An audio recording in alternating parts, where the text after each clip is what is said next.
Characterless అంటే తిన్న ఇంటి వాసాలు లెక్క పెట్టేవాడు, తిన్న ఇంటికి కన్నం వేసేవాడు, తల్లి పాలు తాగి తల్లి రమ్మునే గుద్దేవాడు, అలాగే ప్రజల్ని మోసం చేసేవాడు, అబద్ధాలు ఆడేవాడు, డబ్బులు ఎగగొట్టేవాడు, ఇలా రకరకాల ఉన్నవాడిని క్యారెక్టర్లెస్ అంటారు. అవన్నీ కలబోసినటువంటి వ్యక్తి, ఏకైక వ్యక్తి కేశినేని నాని. కేశినేని నాని గురించి చెప్పే ముందు ఒక్క విషయం చెప్పాలి. వాడంతా మోసగాడంటే 2 సార్లు ఎంపీని చేసినటువంటి చంద్రబాబు గారి మీద, చంద్రబాబు నాయుడు గారి కుమారుడు లోకేష్ బాబు మీద నిందలేయడమే కాకుండా కార్పొరేషన్ ఎన్నికల టైంలో అతని మీద వాడినటువంటి భాష నాది, చంద్రబాబు నాయుడు గారు మాట్లాడిచ్చాడని ఒక పచ్చి అబద్ధం ఆడాడు ఈ మోసగాడు. ఇతని పేరు జయదేవ్, ఇతని పేరు పవిత్రమ్మ. వీళ్ళిద్దరూ నా కూతురు పిల్లలు. ఈమె భూమికా లక్ష్మి నా కొడుకు కూతురు. వీళ్ళ ముగ్గురు మీద ప్రమాణం చేసి చెప్తున్నా, వీళ్ళ ముగ్గురు మీద, నా కుటుంబం మీద ప్రమాణం చేసి చెప్తున్నా, చంద్రబాబు నాయుడు గారు నాతో ఎప్పుడూ కూడా కేశినేని నాని మీద మాట్లాడమని ఎప్పుడూ చెప్పలేదు, చెప్పడు కూడా. ఇంకా ఒక విషయం, ఆ ప్రెస్ మీట్ పెట్టిన తర్వాత ఆయన ఫామ్ హౌస్లో నేను కలిసినప్పుడు మీరు చాలా తప్పు చేశారని నన్ను మందలించాడు చంద్రబాబు గారు. వీళ్ళ మీద ప్రమాణం చేసి చెబుతున్నా, ఇది నిజం. నీకు దమ్ముంటే నువ్వు చంద్రబాబు నాయుడు గారు నాతో మాట్లాడిచ్చాడని నీ కూతుర్ని అమ్మవారి గుడి గాడికి తీసుకొచ్చి ప్రమాణం చేస్తావా? నేను వీళ్ళ ముగ్గురిని, నా కుటుంబ సభ్యుల్ని గుడి మీద తీసుకొచ్చి, ఎందుకంటే మేము అమ్మవారి పాదాల దగ్గర బతుకుతాం, అమ్మవారి గుడి మీద మేము వ్యాపారం చేసాం, ప్రతి ఒక్కరికి తెలుసు, మేము ప్రమాణం చేసి చెప్తున్నాం. నీ రాజకీయ మనుగడ కోసం నువ్వు జగన్మోహన్ రెడ్డి కాళ్ళు పట్టుకొని లోపలికి వెళ్ళి చంద్రబాబు గారి మీద, లోకేష్ బాబు మీద ఇష్టం వచ్చినట్టు మాట్లాడతావా? నాతో చంద్రబాబు గారు మాట్లాడిచ్చాడని అబద్ధం ఆడతావా? నా వెనకాతల ఫోటో చూడండి ఒక్కసారి మేము పొద్దున్న లేస్తే చంద్రబాబు గారిని దేవుళ్ళ కొలుస్తాం మేము, నేను కానీ మా ఫ్యామిలీ కానీ. మీ అందరికీ తెలుసు ఇది నా ఇల్లు, కింద ఆఫీసు. ఇవాళ ఇంట్లో ఎందుకు పెట్టామంటే ఈ ప్రెస్ మీట్ నైతిక విలువల గురించి మాట్లాడడానికి. నేను ఒక బీసీని, నాకు ఎమ్మెల్సీ ఇచ్చాడు చంద్రబాబు గారు, నాకు అందుకే ఆ రోజు నుంచి ఈ రోజు వరకు దైవంతో సమానం. నీకు 2 సార్లు పార్లమెంట్ సభ్యుడిస్తే ఏంటి, నువ్వేదో పెద్ద లావుగా ఉన్నావు, బండగా ఉన్నాను కాబట్టికే నువ్వు రెండోసారి గెలిచాను అనుకుంటున్నావా?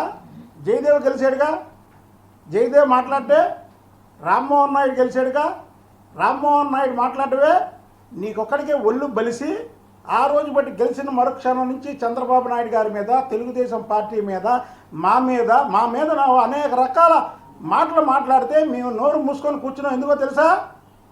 చంద్రబాబు గారికి నేను మాట ఇచ్చా, చంద్రబాబు గారు నా వల్ల పార్టీ ఇబ్బంది పడదు, నా వల్ల నేను స్టేట్మెంట్లు ఇవ్వను, ఆ రోజు కార్పొరేషన్ టైంలో మాట్లాడడం కరెక్ట్ కాదు అని మీడియా ముందు కూడా అనేక సార్లు నేను చెప్పా, చంద్రబాబు గారికి కూడా చెప్పా.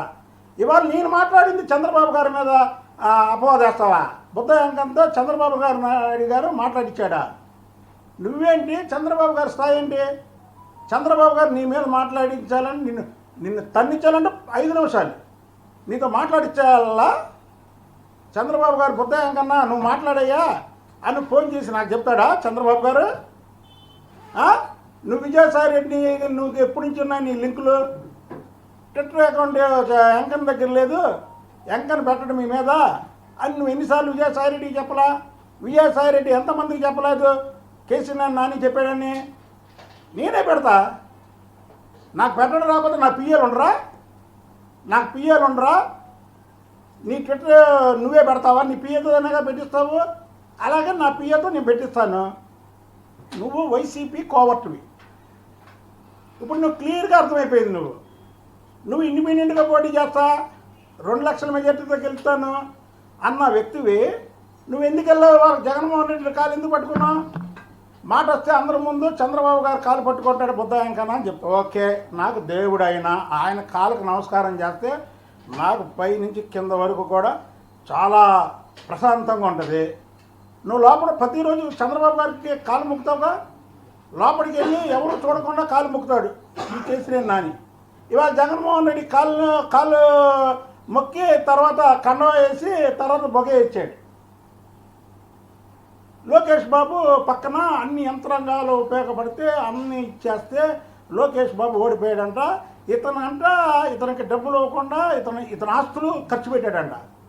నువ్వు అప్పులు ఉన్న వాళ్ళకి ముందు అప్పులు ఇచ్చాయి, నువ్వు అప్పులు ఉన్న వాళ్ళకి అప్పులు ఇచ్చే. ఇదిగో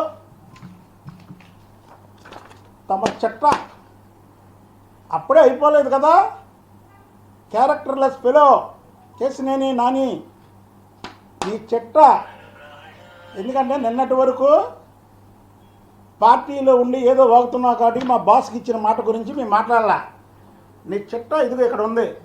నువ్వేంటో అనుకుంటున్నావు. ఎక్కడి నుంచి ఉంది నీ సినిమా? ఎక్కడి నుంచి ఉంది సినిమా? అంటే అన్నదమ్ముల మధ్య చంద్రబాబు నాయుడు గారు గొడవలు పెడతాడా? కేసీనేని చిన్నీకి కేసీనేని నానికి 1999 నుంచి గొడవలు ఉన్నాయి. ఇది ఆటోనగర్ పోలీస్ స్టేషన్లో ఎఫ్ఐఆర్లు నమోదయ్యి ఉన్నాయి. ఆ నమోదైనటువంటి ఎఫ్ఐఆర్లు చూపించమంటావా లేదా నువ్వు చెప్తావా ఉన్నాయని? నువ్వు గొడవ పడి అన్నదమ్ములు అన్నాక ప్రతి కుటుంబంలో చిన్న చిన్న మనస్పర్ధలు ఉంటాయి. అసలు నీకు బుద్ధున్నవాడు అయితే వదిన్ని తల్లిలా చూస్తారు. అన్నదమ్ములకు చిన్న చిన్న మనస్పర్ధలు ఉన్నా వదిన్ని తల్లిలా చూస్తారు, మరదల్ని కూతురులా చూస్తారు. కేసీనేని చిన్ని భార్య నీ సొంత మరదలు ఏదో ఈయన కారు పాసు ఆమె పెట్టుకుందంట, దాని మీద సెక్షన్లతో సహా కేసు పెట్టాడు. ఆ చంద్రబాబు గారు పెట్టమన్నాడా? చెప్పు, ఇప్పుడు చెప్పు. చంద్రబాబు గారు పెట్టమన్నారని చెప్తావు, నువ్వు అబద్ధాలు ఆడుతావు. ఇప్పుడు దానికి కూడా నువ్వు రెడీ అయిపోతావు. చంద్రబాబు గారు పెట్టమన్నారు అని చెప్తావు నువ్వు. చెప్పు. ఆమె మీద కేసీనేని చిన్ని గారి భార్య జానకి గారి మీద చంద్రబాబు గారు పెట్టమన్నారా? నువ్వు పెట్టావా? ఎవరన్నా సొంత మరదలంటే కూతురుతో సమానం కదా. తల్లి వదిలేమో తల్లితో సమానం, మరదలేమో కూతురుతో సమానం. నువ్వు ఒక శాడిస్ట్వి. ఎదురోడు చక్కగా ఉండే చూడలేనటువంటి మనిషివి. నువ్వు నీ బలం మీద నువ్వు గెలిచావా? రేపు గెలుస్తావా? నువ్వు రేపు గెలుస్తావా?